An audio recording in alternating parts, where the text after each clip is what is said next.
Para to sa mga Taurus. Taurus, this is for you. Matagal-tagal ko na kayo hindi nababasahan, guys. At kumusta na kayo sa mga Taurus? Ngayon ay October 31, guys. Sapagkat madaling araw na. Tayo nag-meditate muna. Kay Taurus, this is for you. Tingnan natin. Ang message for you. Galing sa inyong mga mahal sa buhay ito. Guys, simula dito sa inyong unang message is malalaman natin ang inyong okay, tingnan natin. Mamaya. Animal Kingdom is here, guys. Maaring kayo ay malapit sa mga animals or kailangan ninyong maging malapit sa mga animals. Totoong animals, guys. Okay, tignan natin ang inyong sitwasyon, Taurus. Ano man ang inyong kalagayan. At ang message na to, maaaring nakapaloob dito ang inyong pag-ibig, sitwasyon sa kasalukuyan, mga mahal sa buhay, kasama ng inyong, kung may asawa kayo, may anak kayo, o may mga, kung binata, dalaga pa kayo, or nasa kasama nyo pa ang mga magulang nyo, kapatid. Okay, tingnan natin. Ang mga energy dito na lalabas. Guys, sa mga Taurus, tingnan natin. Okay. Gusto ninyo ng pagbabago. Maaring ilan sa inyo ay pinili na ang bagong path ng buhay kung saan trabaho ito, guys. Okay. Maaring bagong pag-i-start. Bagong pag-i-start sa buhay na may kasamang halimbawa is pagbabago, paglilipat ng trabaho, company. Okay, simulan natin ang una ninyong message. Andito straight, ito ay Leo energy. At ito ay number 8. Okay. Tuloy-tuloy kayo sa pagiging isang mabuting tao para sa lahat. Ito ay pagbibigay ng attention sa mga taong nakapalibot sa inyo. Sabi ko nga sa inyong mahal sa buhay, kasama na ang mga anak nyo, pamilya nyo, mga kapatid nyo, magulang nyo, or any na involved sa buhay ninyo is pinapakisamahan nyo ng maayos. Wala kayong reklamo. Maaring nagbibisi-bisihan din kayo sa kasalukuyan at maaring ang dami nyong mga kinoconsider sa paligid kahit na mahirap ang sitwasyon is pinipilit nyong unawain sila, Taurus. Okay? Andito yung Two of Swords. Katulad ng sinabi ko sa unang message, marami kayong kinoconsider kaya yung tipong dumarating yung time na may sitwasyon sa buhay ninyo, maaring sa panahon ngayon, sa inyong kasalukuyan, na may dapat na kayong piliin o pagdesisyonan sapagkat ito ay decision between two situation.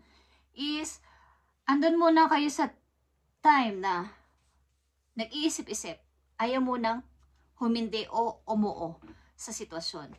Okay? Nakikiramdam sa paligid. At justice is reverse. Wala muna kayong ginagawang action o decision this time. Dito sa sitwasyon na to, ano man to. At nandito ang judgment and reverse. Okay? Kung kayo'y nasa pamilya na o may asawa na kayo't anak, guys, maaring meron din ditong humihingi sa inyo ng second chance. Ano man ang inyong kasarian, Taurus. May humihingi ng second chance na, Taurus, magkabalikan sana tayo para sa mga bata. At hinihiling niya ito sa inyo. But, nandito pa kayo sa sitwasyon, katulad na sinabi ko, nasa Two of Swords. May nandito ang Two of Swords. Meron kayong pag-iisip-isip. Okay, tingnan natin to, guys. Sa mga Taurus, ano pa mga message for you? October 31, 2025. Okay. Defensive din kayo sa inyong sarili. Ayaw nyo nang masaktan.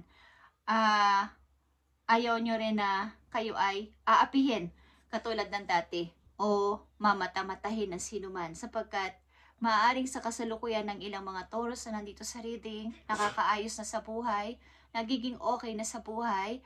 Kaya yung mga tao dati na kayo ay nililibak-libak, parang ina-underestimate is ayaw nyo na silang papasukin mo na sa buhay ninyo o iniiwasan nyo sila this time. Okay? Andito yung the Fool sa baba ng Two of Swords. Maaaring pipiliin ninyong maging malaya.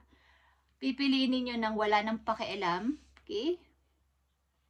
Maaaring gusto nyo ng bagong buhay. At wala kayong pakialam kung may pagdesisyonan kayo dito o wala sa sitwasyon na to. Maaaring gusto ko nang ibaba itong bagahe ko.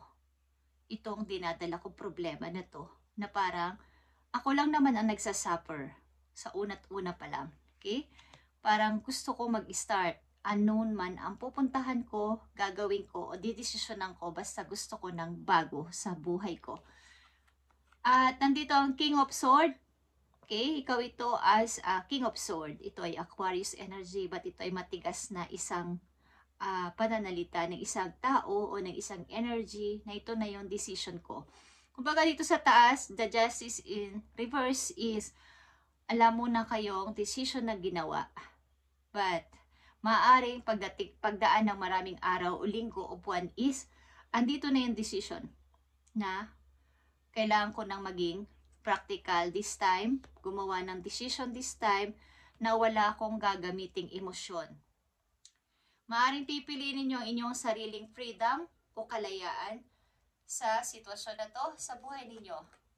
At nandito ang Judgment in reverse. Sabi ko nga, may humingi ng second chance o another chance sa inyong pagsasama para sa inyong mga anak maybe. But, sad to say, parang wala na itong pag-asa. The Tower is here. Ito ay gumuho na talaga na pag-ibig o pagsasama ng isang pamilya o ng isang buhay mag-asawa. Okay? So, tingnan natin, Taurus, ang message pa po you. Mga maaari ninyo mga pagdesisyonan sa pagsusunod na buwan. Okay, guys. Andito ang 9 of Wands. Okay. Takot kayo sa mga problemang darating ulit. Okay. Mga problema, mga pagsubok na gawa ng ibang tao para sa inyo. Okay? Takot na kayong tumanggap ng mga message, lalo na internet, sa online, na magdadala at magdudulot lang sa inyo ng sakit o kayo ay dudungisan na naman or palulugmukin na naman sa kalungkutan. Okay, maaaring tama na this time. Ayoko na muna kayong pasinin. Yeah, guys. King of Pentacles is here. Ito ay Capricorn energy. Maaaring tatayo kayo sa inyong sariling paa at magiging independent. Mag-focus sa trabaho. Tatanggap ng maaaring ito ay magandang opportunity ang matatanggap ninyo. Maaaring sa kasalukuyan nangyayari na to sa mga Taurus. Okay. Message for Taurus. Yeah, guys. 10 of Cups is here. Okay. Sa hulit-huli, maaaring may darating na bagong pag-ibig sa buhay ninyo. At andito pa din yung pangarap ninyo magkaroon na makabuo ng isang happy na family. At maaaring kayo ay masaya. Kung kayo nasa relasyon ngayon, maaaring kayo ay nagbabalak na bumuo ng isang pamilya. O ito ay pangalawa na, pangatlo na, something na pagbuo ng family is hindi kayo sumusuko na bumuo ulit ng masayang pamilya. Pero sa inyong kasalukuyan, pinipilit ninyong maging patas sa lahat. Okay. Lalo na sa loob ng inyong tahanan. Okay, guys. Tingnan natin ang mga message pa po you, Taurus. Mga message for Taurus, October 31.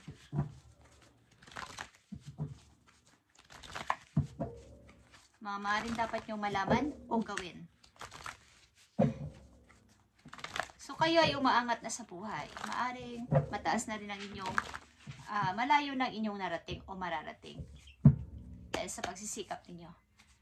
Dapat nyo pang malaman guys, na maaaring hindi pa dumarating. Okay, like I said, maaaring kayo ay maayos at ang pamumuhay at makakabili kayo ng maaaring maliit na negosyo, mag-i-start ang ilang Taurus at maaaring ilan sa inyo ay single or naging single. At kumbaga, sa ngayon is gusto ko munang bigyan ng gift o ng panahon ang sarili ko na magkaroon ng kalayaan mo na namnamin yung aking na-achieve o nakuha sapagkat pinaghirapan ko to. Okay? So, Taurus, andito ang universe. Okay? Dito talaga yung restart ng buhay mo. Yeah? The truth is here. Ito ay judgment. Ito ay pagharap na talaga sa bagong ikaw, bagong Taurus. Mukhang papasimulan mo na ang bagong yugto ng iyong buhay. Kumbaga, new chapter ng inyong life ay gusto mo na ulit. Kung itong pintuan na to ay matagal na nakasara, but nakahanda na to for you. Kaya lang, hindi mo pa mabuksan-buksan because meron kang kinukonsider damdamin ng ibang tao, damdamin ng mga taong involved sa'yo na baka may masaktan, baka hindi nila gusto ang gagawin kong decision. Maring pinag-aralan nyo itong mabuti at pinag-isipan. At handa na kayong humarap sa new phase ng iyong buhay. New chapter, I mean. At andito ang patience, okay?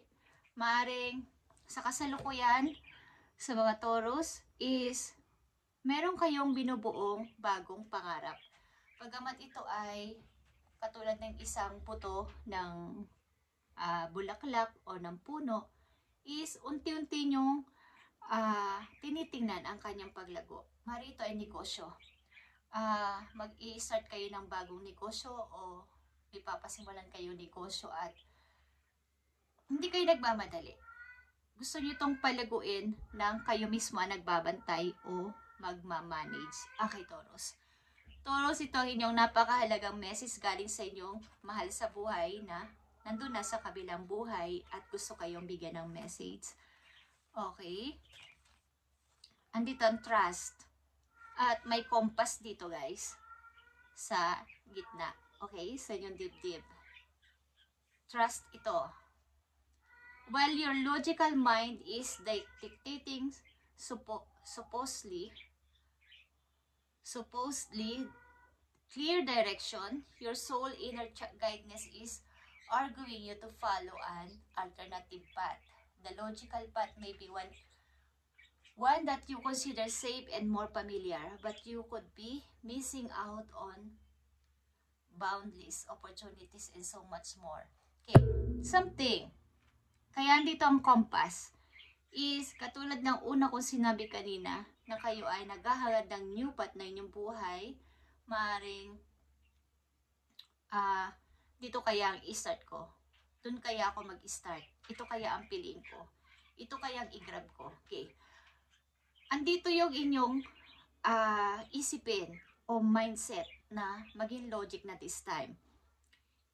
Sapagkat naging clear ang inyong mind na hindi habang buhay emosyon ang aking gagamitin. This time, kailangan kong maging practical na at logic sa lahat kong iisipin. Hindi ko na muna sasabayan ng emotion sapagkat doon ako natatalo o andun yung kahinaan ko. So ito ang sabi sa inyo ng inyong mga mahal sa buhay na